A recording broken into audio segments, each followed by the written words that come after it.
Predsednik Republike Slovenije Borut Pahor letos ponovno gosti našo prireditev.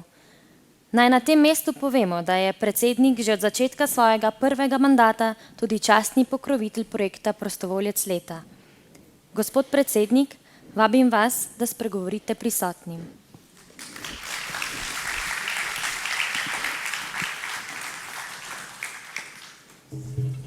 Spoštovani gospod predsednik Mladinskega sveta Slovenije, gospa direktorica urada, prostovoljke in prostovoljci, gospe in gospodje.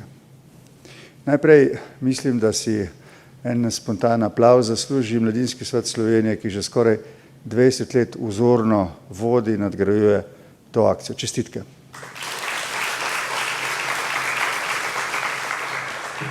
Zdaj bi se pa obrnil k vam, spoštovane prostovoljke in prostovoljci.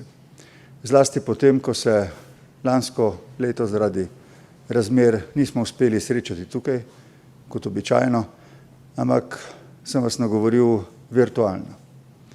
Rad bi povedal, da so bile vse moje besede hvaležnosti zelo iskrene. To je bil čas, ki nas je preizkušal in ta čas še ni mimo. Rad bi povedal, da sem od začetka letošnjega leta pa tja do konca tretjega vala obiskal 13 pokrajinskih štabov civilne zaščite. Zlasti na vrhu vala je bilo med ljudmi zelo veliko strahu, dvoma, ali bomo uspeli, vprašanj, kako bo šlo vse skupaj naprej. Vse to je pomagalo razbremeniti prostovoljno delo tistih, ki so sodelovali vse povsod na različne načine po Sloveniji. Kadarkoli in kjerkoli sem v tistih 3 mesecih govoril z vodilnimi ljudmi civilne zaščite, so mi dejali, da poleg poklicanih struktur gre največja zahvala, hvaležnost prostovoljcem. In tukaj bi rad povedal zelo iskreno, od srca, pošteno, da so zlasti poudarjali prostovoljno delo mladih. Iz vrste razlogov, tudi očitnih, je bilo zlasti v času in je še vedno, na nek način v času te krize, prostovoljno delo mladih nenadomestljivo. Kriza koronavirusa je prizadela bolj starejšo populacijo. Poleg tega, da je bila mlajša manj izpostavljena nevarnosti, ste bili tudi bolj domiselni v tem, kako se neke krize, ki prej nismo bili nikoli priča, lotiti, kako pomagati ljudem. Jaz sem bil osupel in navdušen hkrati, ko sem iz srečanja v srečanje, pa ne samo na štabih civilne zaščite, ampak sicer v pogovorih z župani in drugimi, slišal o tem, kako se iz dneva v dan rojevajo nove zamisli, kako pomagati ljudem. Kakšenkrat je zadostovala topla beseda. Dostikrat ste se lotili projektov, ki so se zdeli prej skoraj da neuresničljivi. Vse to, ta šopek vaših aktivnosti je zelo vplival na neko javno razpoloženje. Seveda, v času krize, ko so izgledi nejasni, ne moremo pričakovati navdušenja, ampak vaša dobrota, vaša osebna dobrota, vaša srčna dobrota je pomagala reševati stiske ljudi na osebni in na kolektivni ravni. Brez vas bi vse potekalo lahko zelo drugače. Že v normalnih razmerah je prostovoljstvo navdihujoče. Pomaga na nek način tistemu, ki je prostovoljec ali prostovoljka, se mu nudi neko zadoščenje za opravljeno delo. Da ne govorimo o tistih, ki so deležni tega dela. Kot rečeno, je to delo zelo različno in pomaga zelo različnim ljudem v različnih težavah.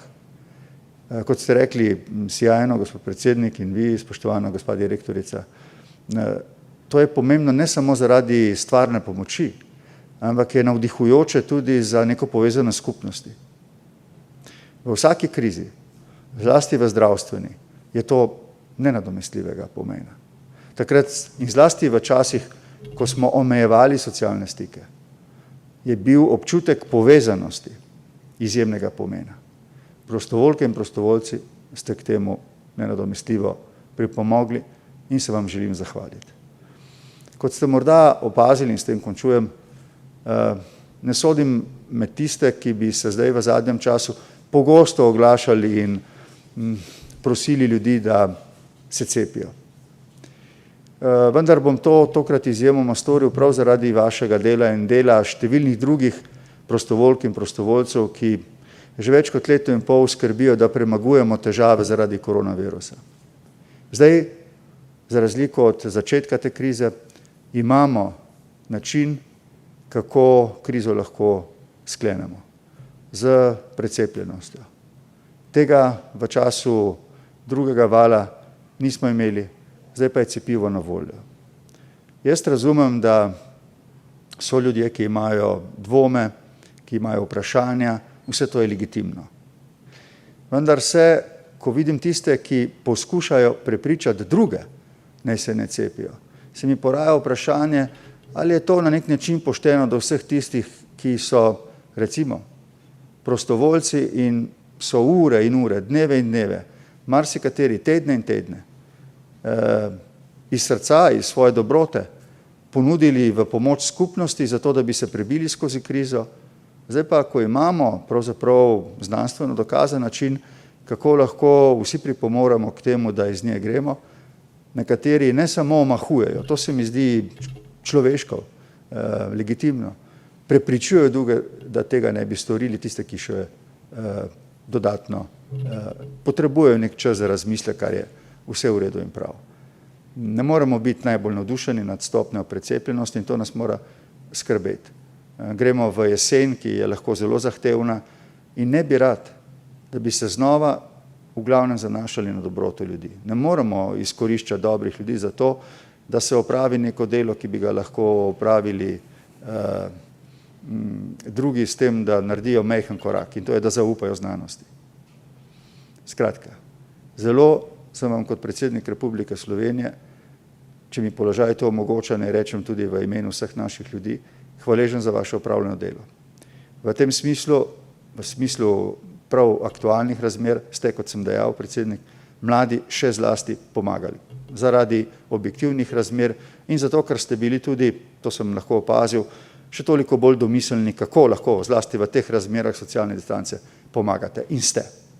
Sprejmite, prosim, z moje strani in na strani države iskrene čestitke. Prav tako v imenu, kot sem rekel, vseh naših ljudi. Upam, da boste seveda mnogi s tem prostovoljnim delom nadaljevali, saj je to verjetno nek notranji klic, zato ne pričakujete neke nagrade, vendar pa je prav, da jo prejmete, zato da skupnost razume, da ste neko delo opravili, da brez tega opravljenega dela ali ne bi bilo pomoči, ali pa bi morala to storiti neka poklicna institucija. In rad bi, da s temi nagradami dodatno med mladimi ljudmi spodbudimo vse tiste, ki se morda ozirajo naokrog in se sprašujejo, kako naj pomagajo, da to storijo, da sami tudi najdejo načine, kako lahko pomagajo skupnosti. Zaradi tega bomo boljši, bomo bolj pravični, bomo imeli občutek, da se lahko iz vsake še tako zapletene situacije na nek način povlečemo. Še enkrat rečem, dobrota je reševala leto in pol krize v veliki meri in dostikrat ni bila dovolj vidna ali pa tudi dovolj nagrajena. Ne današnje nagrade za prostovoljca leta in zlasti nagrade mladim ljudem. Bodejo navdih vsem, ki imajo dobro srce in so pripravljeni pomagati. Vam pa hvala in čestitke nagrajenkam in nagrajencem.